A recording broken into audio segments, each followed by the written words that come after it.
Hello and welcome to Ivory Blush Roses. My name is Lisa and I'm so grateful that you're here with me today. I want to show you how I built my new garden bed last October with some help from my youngest son. This is phase 1 of a 3-part project. The other 2 phases will come later in the spring. I love to garden, but since I have lived in this house, I've been gardening exclusively in pots. I've loved them and they have been beautiful, but it's not the same as gardening in a real garden. I especially missed growing roses. Once I decided to stay in this house for the foreseeable future, I knew it was time to put a real garden in and make some improvements to the yard. The first step was sketching up some plans. I played around with some editing software and a photo of the area to come up with the final concept. This went through many iterations, but I finally came up with a simple plan that was within my budget and ability to physically build with just a little bit of help. Once I had my yard plan, I did a detailed plan of the garden bed and made a materials list. Last October, I was finally ready to begin. My youngest son helped me pick up the timbers in his pickup truck. Next, I ordered an organic planting mix made up of topsoil, dairy compost, and composted hardwood humus. I had 5 yards of the planting mix delivered, and it filled one entire side of my driveway. Day 1. On this day, I needed to get the wood cut, which meant I needed to overcome my fear of the circular saw. It's fairly heavy and it intimidates me. I'm good with small power tools like the jigsaw, and I use that to cut the smaller pieces for the trellis, but I really needed the circular saw for the large pieces of timber. Getting a pair of sawhorses made a big difference, as it gave me a stable and safe place to cut the timber. I focused on cutting all of the wood that I could and assembling the trellis. But here's my wood. I have everything cut except the 2 arbor posts, which are down there on the bottom. I had to move the big flower pots so there was room to work. My son had to move the heavier ones. Then I dug out a small trench where the bottom boards were going to sit. I didn't put down any landscape cloth at the bottom of the bed as I want the earthworms to be able to move freely. And with 18 inches of dirt above, I'm not too worried about the grass coming up through. As part of the garden plan, I had already planted 3 small lilacs that will hopefully form a hedge eventually. I'll add a couple more in the spring, or maybe even some bridal wreath spirea. Isn't the pattern of light and shadow on the side of the shed amazing?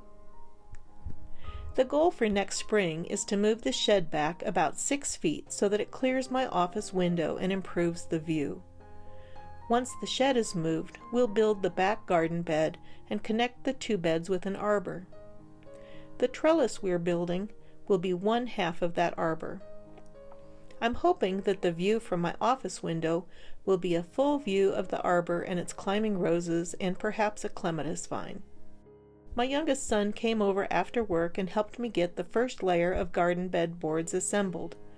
We used long deck screws and fender washers which I had spray painted black. This ensured that the screws wouldn't pull through the board and increased the strength of the joins. Since the bed is 18 feet long, we assembled it in sections with a 4-foot board on each end and 2 8-foot boards, one on each side. On day 2, the focus was getting the second layer of boards on. I often watch my grandson, and he was with me on this day. He loved helping and seeing what we were doing, and it was so much fun working with him. There's a little extra footage this day because I love watching it. Though it was a chilly day, we were able to get an earlier start, which was a big help.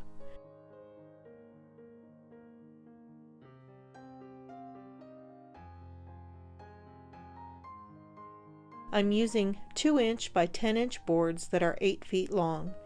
This helped reduce the number of cuts required and made the boards easier for me to handle.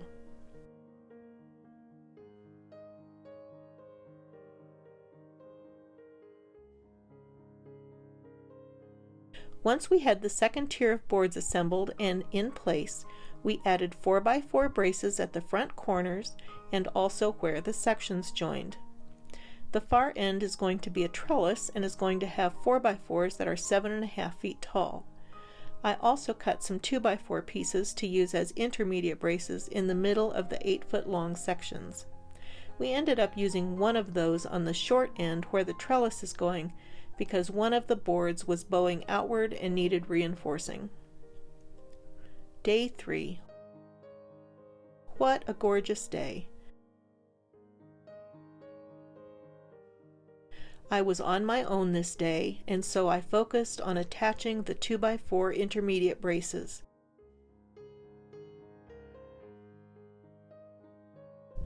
Then I started filling the bed with dirt. I started off with a 5-gallon bucket, but I have a hard time lifting heavy weights, and I found it easier to move the dirt one shovelful at a time. So I filled the bed not quite a quarter full. I also did quite a bit of leaf raking that day. It was a gorgeous day, and I loved spending the time outside. On day 4, I made another intermediate brace, and I attached the braces in the back section of the bed. I also cut and installed a cross brace at the center of the bed to strengthen the area where the sections meet. Then I trimmed the 4x4s for the trellis end of the bed, and I also attached the furring strips to those uprights that are going to hold the trellis in place. I later had to move them down as I had placed them too high. I also pre-trimmed the top brace for the trellis, and then I worked on moving more dirt.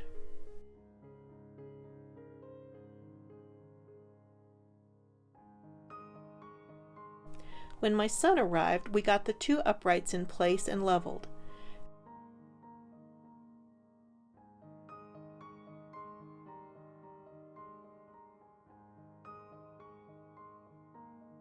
As the light was fading, we got the top brace put on.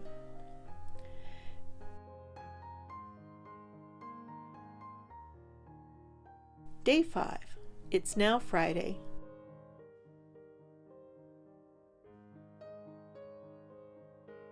I worked on attaching the trellis to the uprights, and as I mentioned before, I had to move the furring strips as well as trim the trellis slightly. It was then that I realized that we got the top brace on crooked. We'll fix that next spring when we do the back bed and complete the arbor.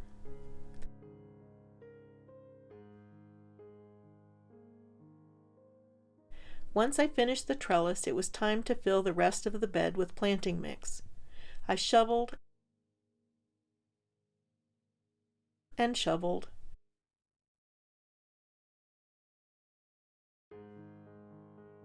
and shoveled and shoveled some more.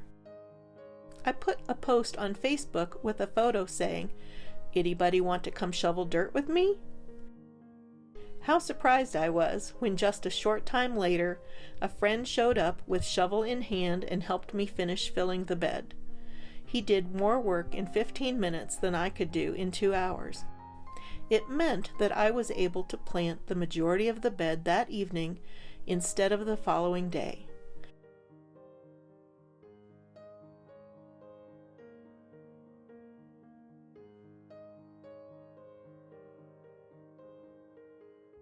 I planted the 3 roses I had, and then I planted bulbs about 9 inches in from the frame all the way around.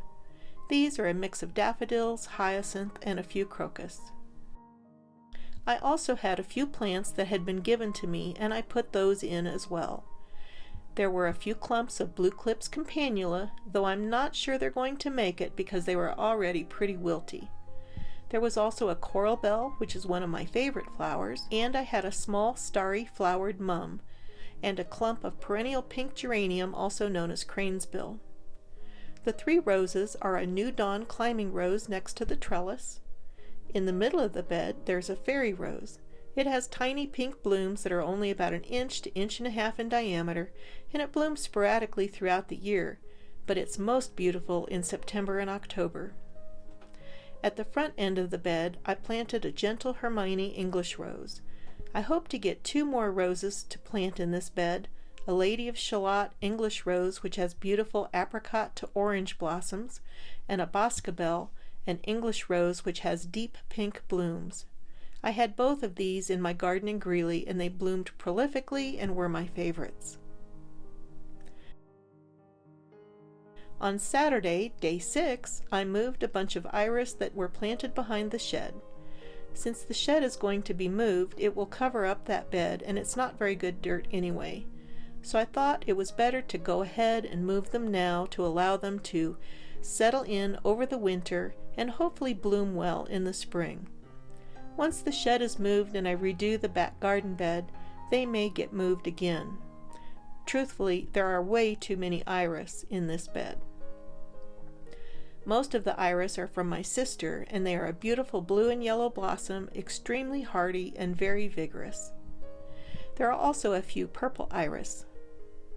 I transplanted a lavender that had been in one of the big pots, as well as a tiny clump of feverfew and a couple of other little things. I don't know how many of these things are going to make it through the winter since I planted them so late, but one can always hope. I did put all of the big pots back by the bed to help protect them from the coming cold weather, and unbelievably they continued to bloom almost all the way to Thanksgiving. Very unusual for Colorado. I'm very happy with this garden bed, and I'm so glad to have a place to plant some beautiful things. I've really missed digging in the dirt and growing roses and flowers and just spending time in the garden. Stay tuned to see what happens in the spring. I'm looking forward to seeing the spring bulbs blooming and to plant some additional things and see this garden bed come to life. Thank you so much for watching. I'll see you in the next video.